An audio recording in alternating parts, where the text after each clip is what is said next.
Welcome everybody to the June Reiki Reiju. We've been talking about a few things already in terms of the topic. There's a few topics actually floating around, and I wonder if they're kind of connected. So we'll just see how we go. But I started off because I'm doing a little bit of research for my Vipassana video that I want to do, because there's a lot of confusion around why Vipassana says no to Reiki. So I've been kind of doing a little bit of research around there, and then that triggered a discussion topic for what is Reiki. Because I think, and I know I talk about this a lot, but I think one of the things that has kind of shifted over the years, certainly since I've been teaching, is that back in the 90s, showing my age, back in the 90s, it was like when you channel universal life force, it's like this energy that is external that we bring into the body to create healing. So in that sense, it's like an external energy force coming into your body to affect healing and like whatever balance. Now, in a sense, that still holds true. But if you look at what the kind of the more modern Reiki rhetoric is it shifted away from this external energy coming in and doing the stuff, like a kind of higher power energy. To be honest, it's still taught like that a lot, but I would like you to investigate that, right? And this is something that I talk about a lot in terms of, is it really a higher power energy, or is it more like fuel? So there's definitely something, there's some extra thing happening, right? Because when we go for a Reiki 1 class, our hands switch on. Most of us feel a difference in sensation.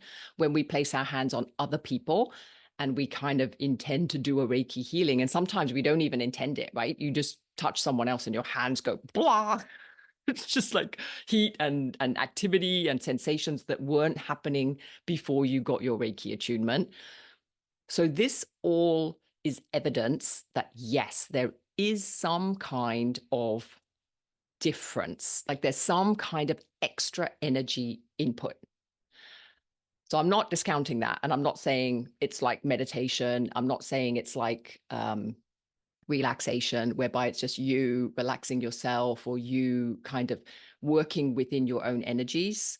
And there's lots of experiments you can do as well, whereby you can Reiki plants, you can Reiki flowers, you can Reiki water, you can Reiki all this stuff, and you can like you can see the difference. And so there is clearly something happening that is inputting an energy source. Okay, so I'm not saying that's not happening. There is an external source of energy that is building. So we have more energy available to us as a resource because we do Reiki. The question, though, which is where people that practice Vipassana and people that practice other modalities get their knickers in a twist, is what this energy is. Okay, so what I've always said is this energy is universal life force, because that's the name given to it. That was the name that Usui ascribed to it, universal life force, meaning it is the energetic movement or evolutionary force or creative impulse of the universe that makes the trees grow, that make our cells like repair, that do all the work. So it's energy at its purest, right? So it's energy that is creating the work that is required. Now, if you think about it in terms of a human body, we get that energy source through our food at the most basic level. And that food is then broken down, and it's then like the chemical reaction releases energy that allows our cells to do its repair work. Now, so the energy itself, if you think about, well, you shouldn't be using an external energy force, well then, I mean, how do we survive? It's like we eat food, that's an external energy source coming into our body. We, like we obviously do a lot of things that allow us to create energy in order for us to do the healing and repair work of the body. I think where other spiritual practices get a bit upset or a little bit like you can't mix, and this is certainly true for Vipassana, is they think that because we are bringing in an external energy source, that it is somehow disempowering us. And I have to say that this is something that I agree with. I think a lot of Reiki practitioners and teachers do tend to disempower themselves because they talk about Reiki as if it's like a godlike energy that comes in and fixes you for you. So you don't have to do anything. You're just kind of like lying there. And then and we even talk about this, right? The Reiki will go to the highest good. And then the question is, well, who sets the highest good? Like who decides the highest good? And these are really relevant, deeply profound questions to be asking yourself, right? Like I have my answer. I know what I think is going on, but then you guys need to also do that self-reflection. Am I abdicating my personal responsibility to this so-called higher source that I call Reiki? Or am I treating Reiki like this amazing free resource that I can pull into my body, much like food that will nurture and resource me and give me an unlimited supply of energy for me to do my inner work, right? And just reflect on this as well. Like, do you think that Reiki is going to cure your lung cancer if you continue smoking? Do you think that Reiki will slim you down to your perfect weight, assuming you think you have a perfect weight, if you continue to eat McDonald's every day? Right. So it's like these kind of questions make it pretty obvious that Reiki in and of itself doesn't have any power to do anything if we don't change. So this idea that when we are using Reiki, we are somehow miraculously cured without any effort or shift or difficult change within ourselves is kind of nonsensical. Like you just look at it for 5 minutes and you're like, all right, I get this. So I think when we look at Reiki as an energy source, like electricity, like food, like also going out in nature, right? Like you go down to the seaside or you go into the forest and you get resourced. Now, I'm assuming that people that practice Vipassana are also allowed to go and walk in the forest and forest bathe and do all this kind of stuff. So there is a acknowledgement, I think, that we are allowed to eat and we are allowed to resource ourselves with energy.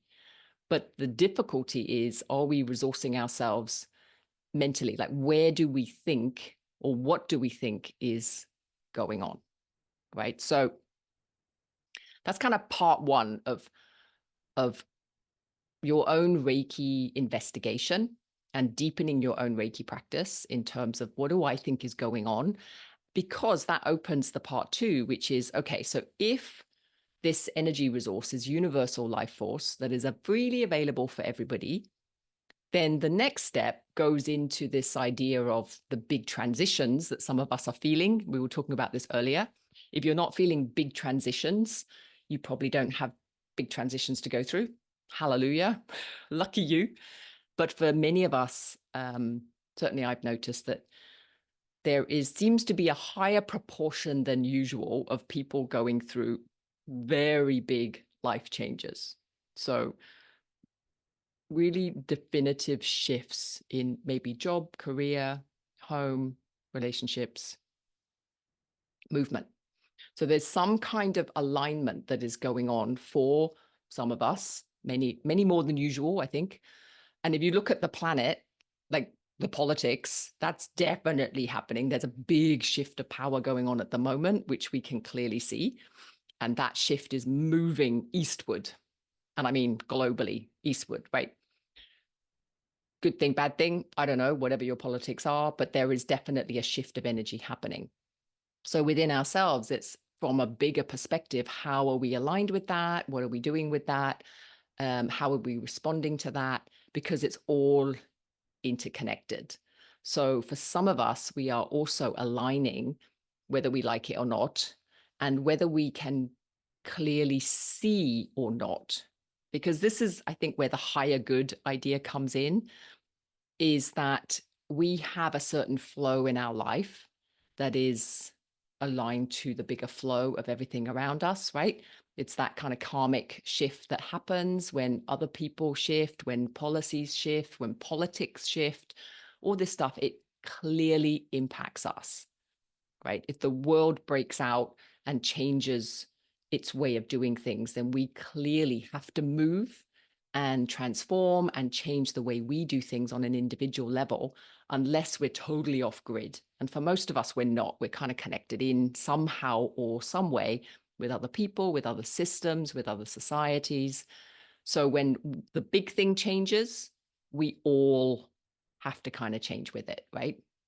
So this, what do you call it? This synergistic connection of our individual life flow with the bigger life force is really, to me, the whole point of our Reiki practice, is to see more clearly, is to be able to align more deeply or more easily with what is actually going on. And that's not about changing what we're doing, even though some of you have mentioned you're going through big life shifts. It's about accepting what's going on, right?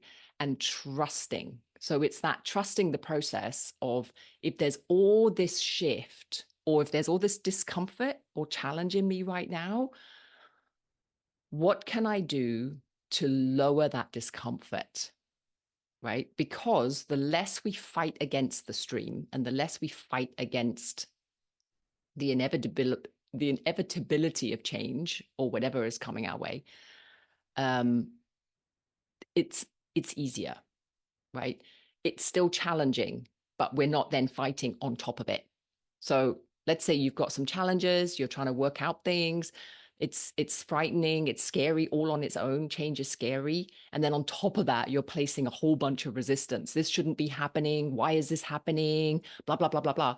That is so unnecessary. And it creates a much bigger resistance and much more pain, right? Much more suffering. So the whole idea of our Reiki practice is to align us so that we surrender more and more and more and more. And that's kind of simply it, right? And then just observing what is actually happening, what is actually my flow, not the flow that up here in my 10-year plan that I kind of put down and I did my vision board and I want this and bah, bah, bah, bah. No, I mean, maybe if you're lucky, you've all lined up, but the chances are that what your mind and ego think you want and what the universal flow is giving you is going to be two different things, actually, most likely. So then, can you get in with your actual flow, not with your ego vision board, I want this flow, which is completely kind of delusional, honestly. Don't get me started on The Secret, okay? That'll be a whole other rant. But it's more about coming into your true flow. Okay. And that is something very, very different because there's a certain ease to that. There's not a big fight around that. That's just a very gentle unfolding process because it's totally natural. It's like what you're meant to be here doing. So it feels very natural. Might even feel lazy because it's so easy.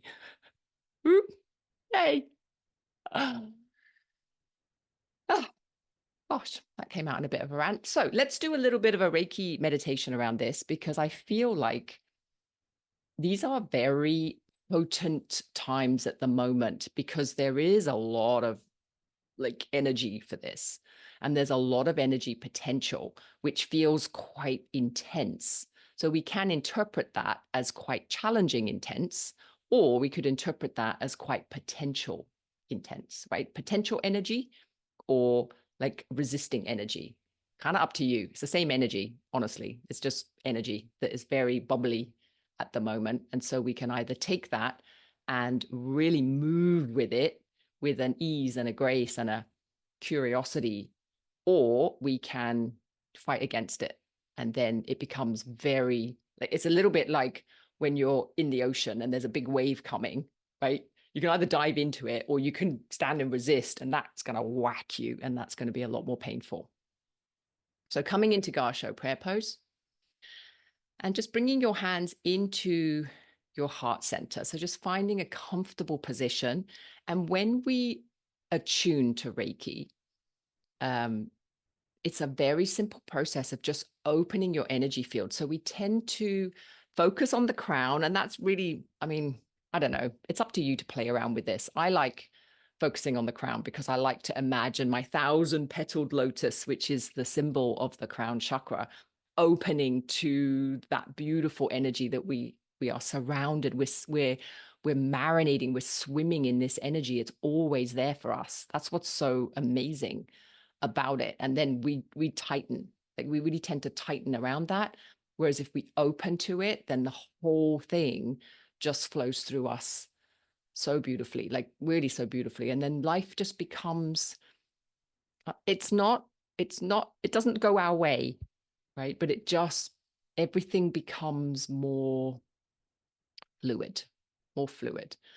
So as we bring our hands in Garsho, it's a surrendering. It's a surrendering to my life force into the universal life force, right? So it's just a moment where you can be just for the next 15, 20 minutes. We're just going to come together in that alignment, just see what it feels like. So closing your eyes, starting to take a couple of breaths.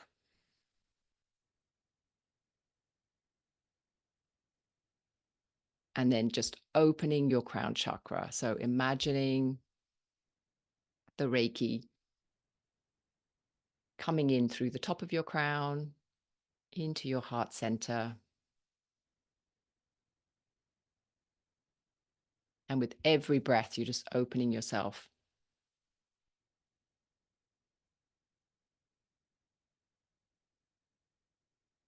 Every exhale, just starting to infuse that Reiki energy all the way down through the arms, into the hands and fingers. And just noticing the hands and fingers.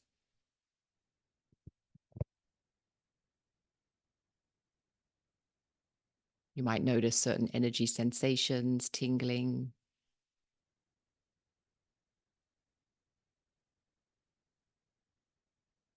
And then with the breath, you're bringing a beautiful healing energy all the way into all the cells of the body.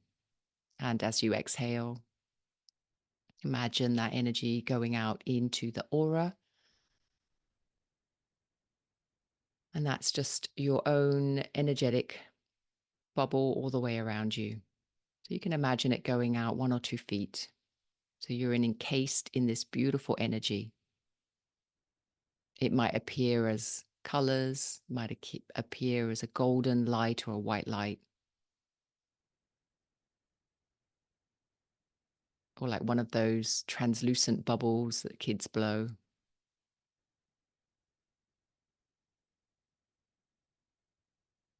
And then whenever you're ready, bringing your hands down anywhere on your body. Could be on your thighs, could be on your belly. You could have one hand over the heart center, one hand over the belly. It's whatever feels comfortable.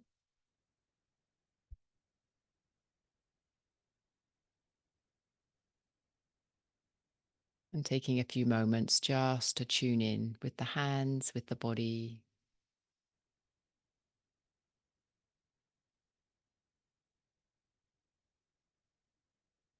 This vehicle that we navigate life with. So precious. Just giving it a few moments to relax. So relaxing, paying attention around the eyes, the face, the cheeks, the jaw.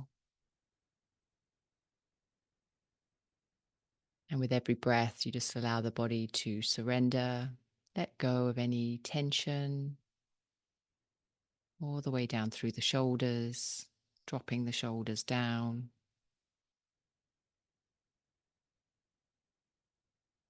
Noticing the breath in the chest, in the belly, softening all the way down, relaxing the belly, relaxing down the arms, into the elbows, the forearms, hands, fingers,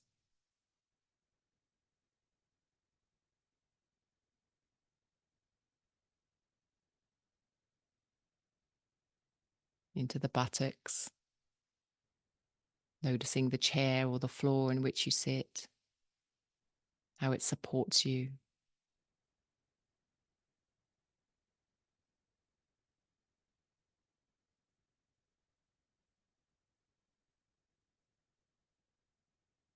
All the way down the legs, into the thighs, knees, calves, ankles, feet, toes.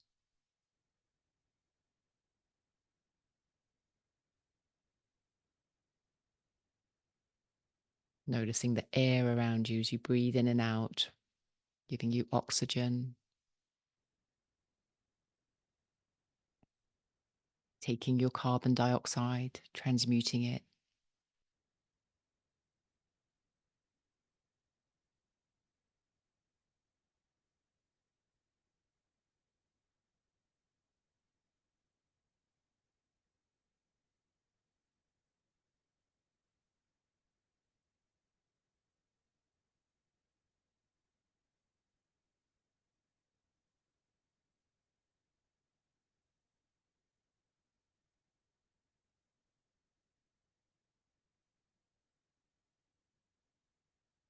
And just with every breath, just allowing yourself to relax, to open,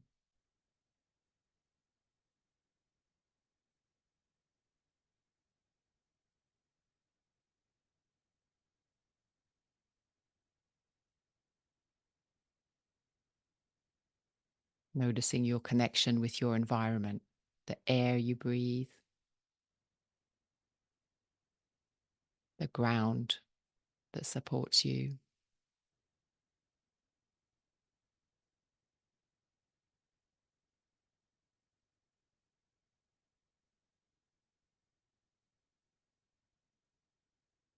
The support of the room, if you are in a room, or the nature around you if you're outside.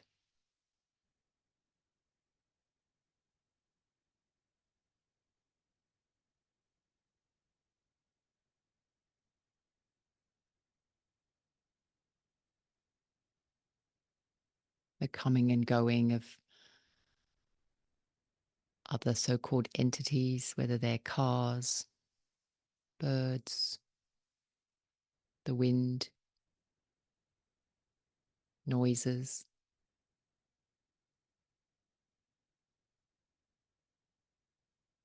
Relaxing into this greater whole. So just letting your energy disperse wider and wider.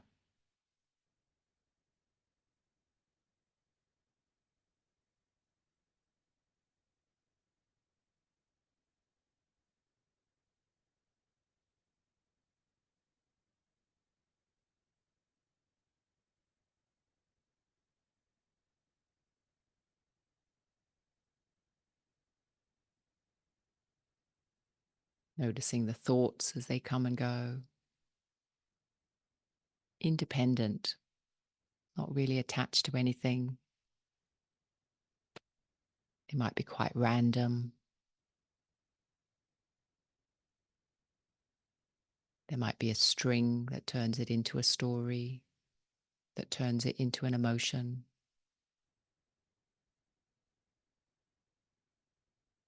And not needing to do anything with it, just allowing it to come and go, whatever is happening.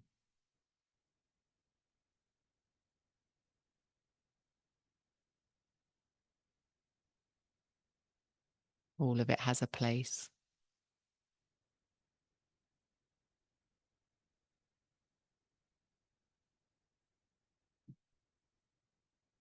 A perfect harmony.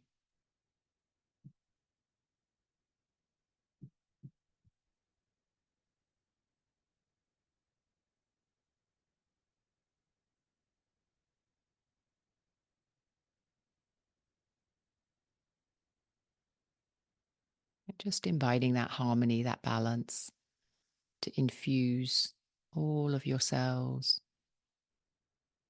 Let yourself blend with it.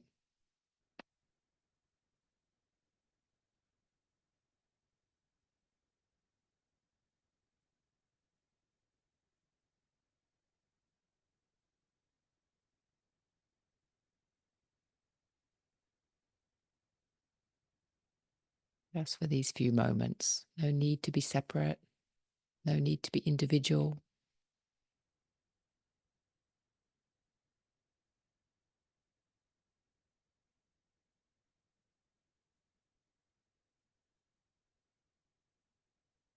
Just noticing, if you can, the ease, the relaxation, and you allow yourself to just be part of this whole.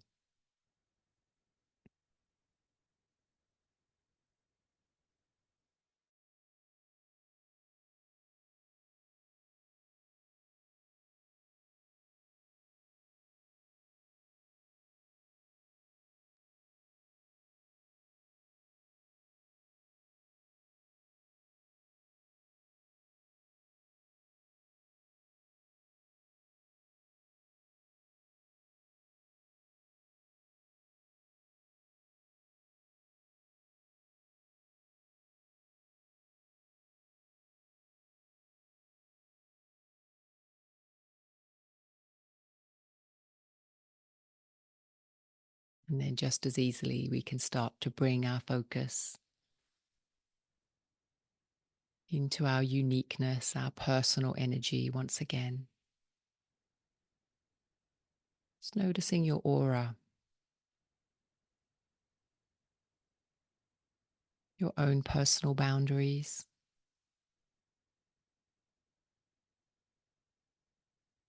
the bubble that you navigate life with makes you unique. Your own collection of stories, beliefs, but keep them loose. Just a collection, not important.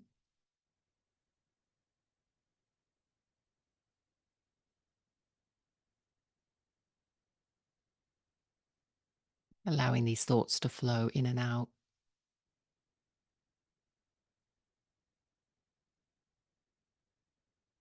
But also giving yourself permission to have those boundaries. They're good for you.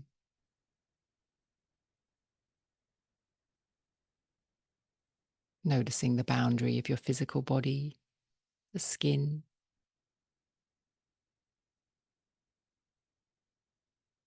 your bones, your organs, your cells, your mind.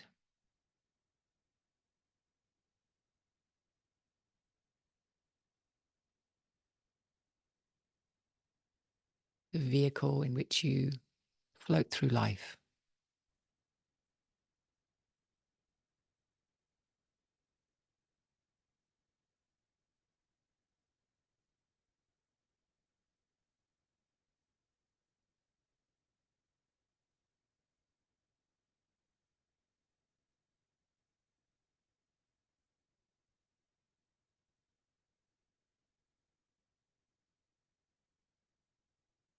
And then very gently starting to wiggle your fingers, your toes.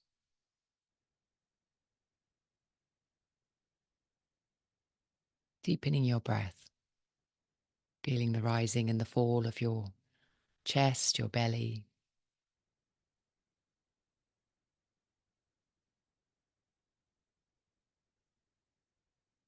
Giving yourself a little wiggle, little shake, little movement, little stretch.